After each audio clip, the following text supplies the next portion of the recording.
Guys, let's do another wacky lesson on these crazy, lazy power chords of Billy Gibbons.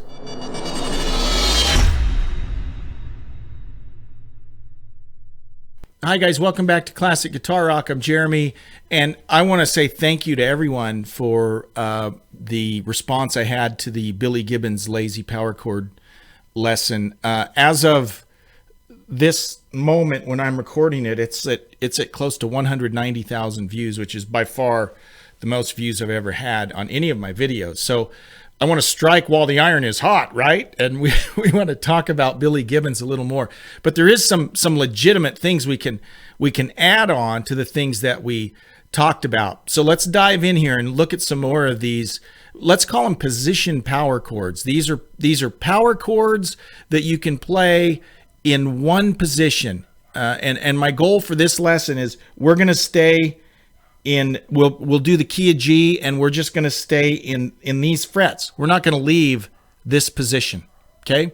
And we're going to see that you can play every single power chord you need to play without moving your hand.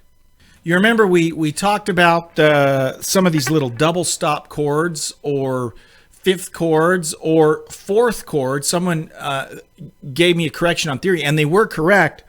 I was calling these a fifth chord in the so let's do a quick theory thing really quick, okay? So here's a G chord. Okay? A power chord is a fifth chord. It contains the first and the fifth of the scale. Fifth chord, okay? Now what I said is you can play, okay, you could do it this way with those two notes, or I usually add the octave, so I got a G up here as well. Still a fifth chord. And so what I said is you could not play it on this sixth string and just play these two, and it's still a fifth chord. Well, in the context of a G, it is still a fifth chord. I'm playing the first and the fifth, which is the D. The G note and the D note. That's a fifth chord. But based on this note, that would be a fourth of the D. So many times people call these double stops fourth chords, right? But really the way I'm playing them, it's still a G power chord. It's still a fifth chord of a G. Okay, so little theory there. So anyways, let's hop into this. Okay, at the third fret, let's just start at the third fret, and we are not going to leave the third fret, guys. We are going to stay at the third fret, and we are going to play every single chord. We could do them all as fifth chords, but I might also mix in some of those, what I call the Michael Schenker, the dyad chords, right? Where they have a little color of major or minor as well. But you'll see that without moving, we can play every chord that we need to play. Think about if you're singing, right? If you're singing and running around the stage or whatever, it's a great skill to be able to play without moving your hand, right? And that was the whole point of the Billy Gibbons lazy power chords, is he's able to use the minimum of motion to get the sounds he needs. And of course, having a massive sound with some overdrive and distortion helps with all of that. So I'm going to do this a chord at a time. Here's a G. Let's play every G we can play there without moving our hand. And I'm going to focus on, I'm not going to play full major chords, right? I'm going to do the little two string chords, right? So we got our G power chord, fifth chord. I could do it this way, the fourth, if you want to call it a fourth, or this version of the G. Okay, that's just the fourth and fifth string. I could also do this little guy. This is a little dyad. That's the first and third, gives you kind of a major feel. Okay, I'm cheating a little because I'm stretching out of my shape, but I'm still, basically in the same position. This would give me a G minor sound. Sounds kind of ugly up there, but on G, I could just play the first, or second, third, and fourth string. That's a G. Notice I'm not fretting anything. There's a G. Here's another little Billy Gibbons secret. Hold the G note on the sixth string, deaden the fifth string with your finger. You could do it with your index if you wanted.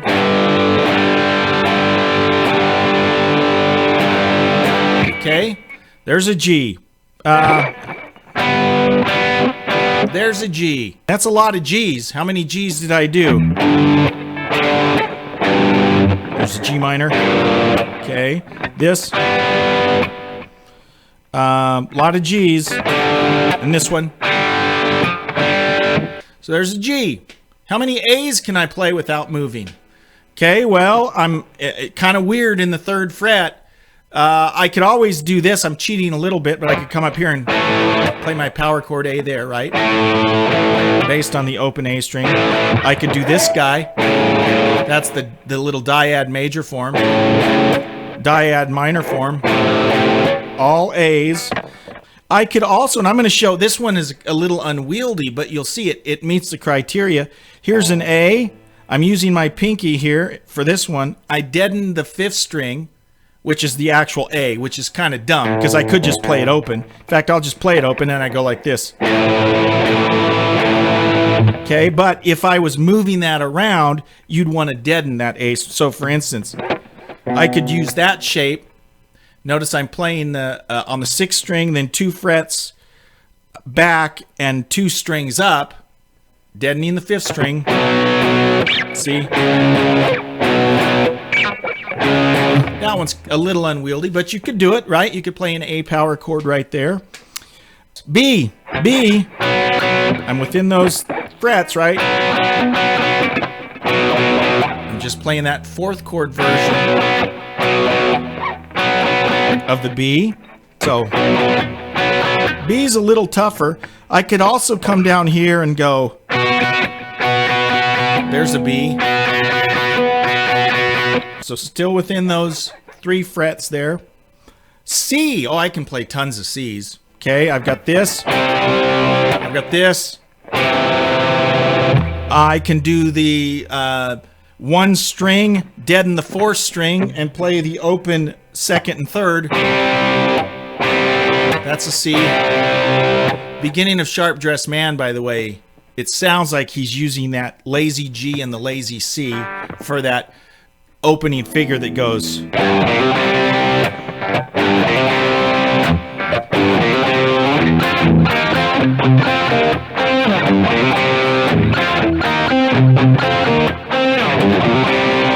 You know, that's kind of what he's doing there, but that's a lazy 1-finger C power chord. I also, here's a C. What am I doing there? There's my C picking up the 5th at the G on the 6th string. So that 4th shape, there's a C, okay? There's a C. So lots of C's. D. Here's a D. That's a D. D, and the 5th is the E. That's the same as this. So I got that. I could do that one. I could do this guy. Kind of a cage. So all kinds of variations of the D that we could do there as well. E, well, again, kind of cheating a little bit, but I only use my index finger to pick up the E power chord. Could do this. There's one. Oh, there's this one. Again, based on the caged. So still within those 3 frets. There's E. F, lots of Fs. Okay, I could do this F. This full F, but I'm cheating to get this one. Right, but I could do this. I could do this. Remember, I did this version of the F.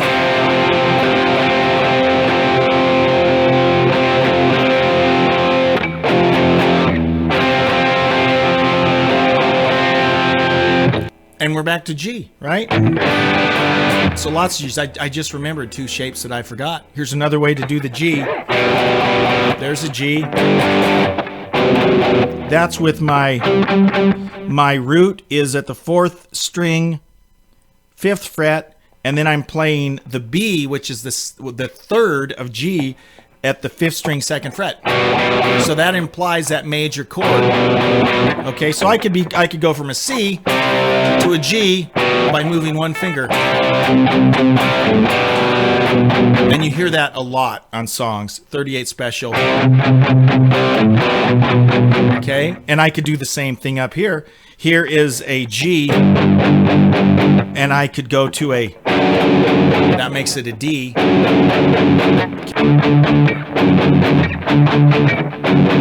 Okay, so those are 2 other little handy shapes.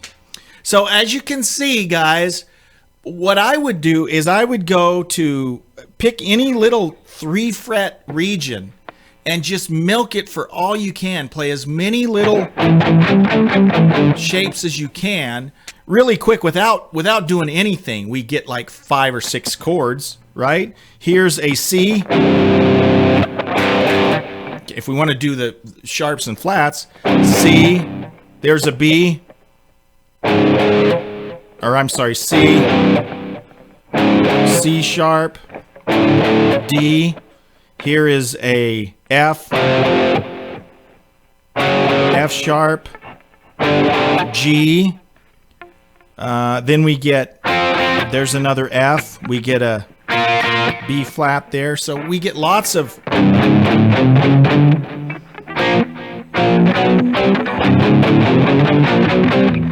there's a B flat,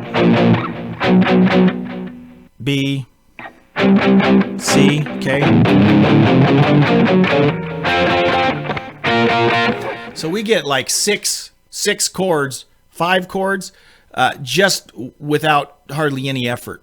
Then with just a little permutations, we can get the A and the E, depending on how we want to do it, you know. So again, find 3 frets on your guitar and just figure out as many chords as you can without moving, and get to where you can, you know, play those without really thinking about it, because right literally at your fingertips you have just about every power chord you need to play. This is another reason, by the way, let me put in a plug for the Cage system.